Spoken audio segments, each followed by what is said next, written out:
이 시간에는 의사표시 혈액 발생을 보겠습니다. 혈액 발생 시기 예전에 우리 배운 적이 있죠. 조금 어려웠지만 나오기 시작하네요. 혈액을 발생하려면 일단 편지를 써야 되죠. 표백, 겉으로 말을 해. 써.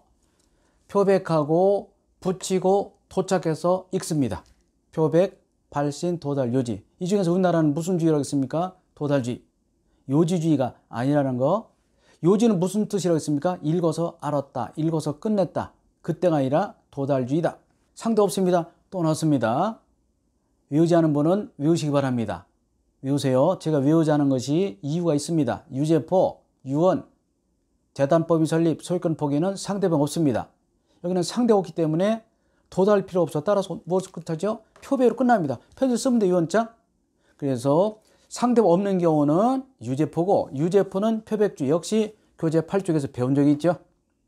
자, 유언 같은 경우는 완성만 하면 되지 발신할 필요 없습니다. 있죠? 발신할 필요 없어. 그래서 그렇습니다. 그래서 미리 배웠었죠. 상대방 없는 단독행위 같은 거는요, 유제포. 여기는 도달할 필요가 없기 때문에 원칙적으로 표백주의다. 나머지는 대체적으로 도달주의고요.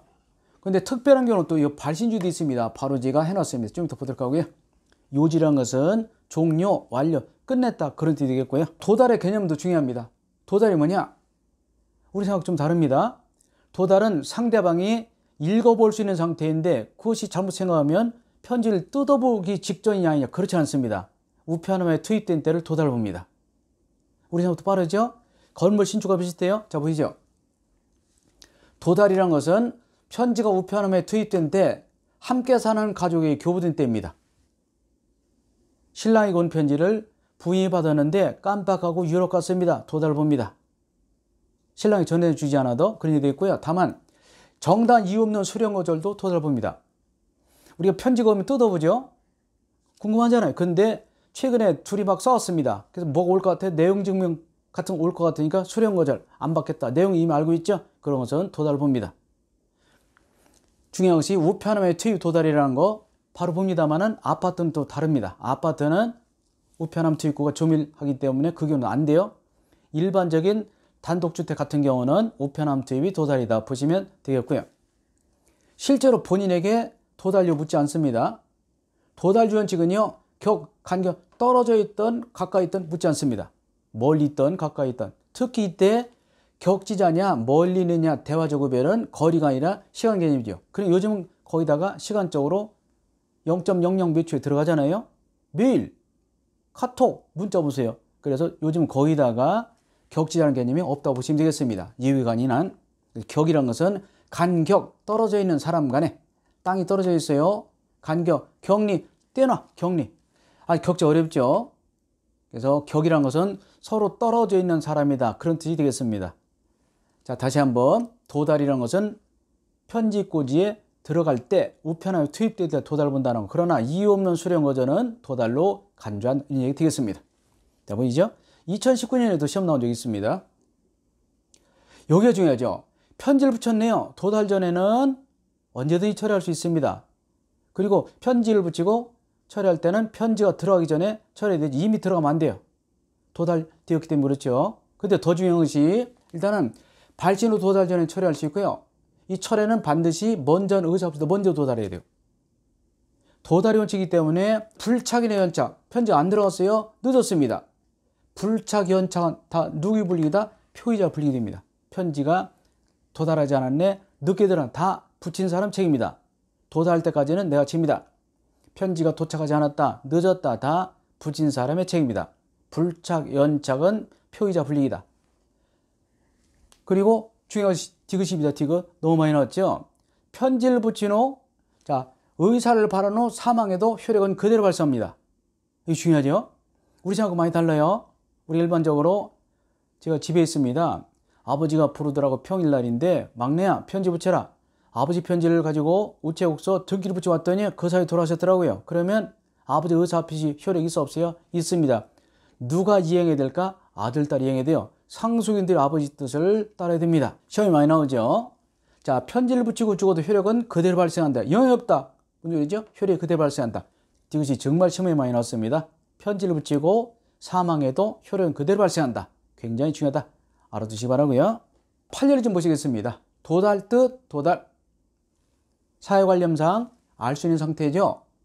상대방이 현재 받았다 또는 알 필요까지는 없습니다. 편지 내용을 그냥 갖다가 방에만 놔도 도달을 보는 것이고 뜯어보지 않아도 상관없습니다. 극단적인 경우는 우편함에 투입된 사실을 몰라도 도달을 본다 이런 얘기가 있어요. 근데 이제 2번부터 재미있는 판례가 있습니다. 가정부 판례가 있죠. 가정부. 이 2번 판례는 아마 다세대 주택 같은 경우에 뭐 5층, 1층 사람이 싸웠던 모양이죠. 5층, 1층. 그래서 1층 사람이 5층으로 편지 붙인 거예요. 편지. 왠지 자기들이 말도 하기 싫어. 그래서 1층 사람이 5층에 편지를 붙이니까 나중에 편지 왔을 거 아닙니까? 그러니까 5층 사람, 1층 사람이 이제 싸우다가 편지 오니까 부릅니다. 5층 분을 부르니까 5층 분의 가정부가 나왔습니다. 그 가정부가 1층 사람이 붙인 편지를 받아가려는 순간에 낚아채 갔다면 도달을 볼 수 있어 없어요? 없어요. 당연한 거 같죠? 안 그렇습니다. 아까 언제 도달을 했어요? 우편함 투입 도달이잖아.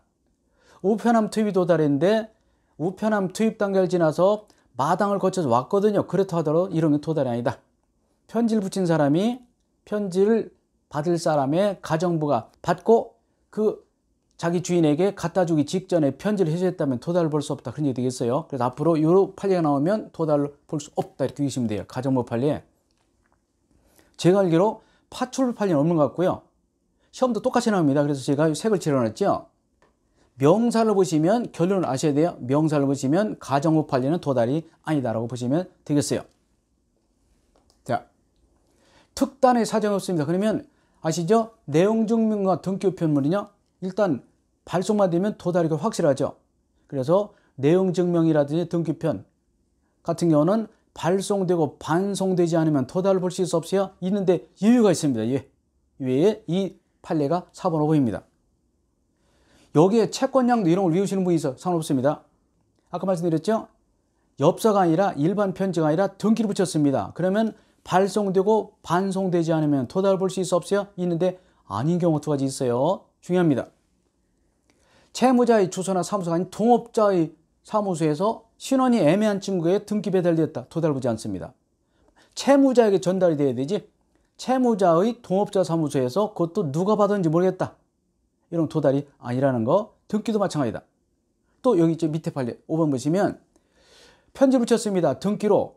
근데 편지를 받을 수신인이 그 주소에 주민등록만 되어 있고 현재 거주하지 않아요. 이런 경우는 발송되고 등기가 반송되지 않아도 도달을 볼 수 있어 없다. 그런 판례 되겠습니다. 중요한 판례죠. 그래서 3번 판례의 예외가 4번 5번이다. 등기우편과 내용증명은 발송되고 반송되지 않으면 도달을 볼 수 있어 없어요? 있으나 예외적으로 자 동업자 판례하고 수취인이나 가족이 현재 거주하지 않고 주민등록만 되어 있는 주소지로다가 편지를 붙였는데 등기로 그 편지가 반송되지 않았다 하더라도 도달을 볼 수 없다. 그런 판례가 되겠습니다. 4번 5번 판례는 3번의 예외다라고 보시면 되겠고요. 조금 쉬었다가 계속 하시겠습니다.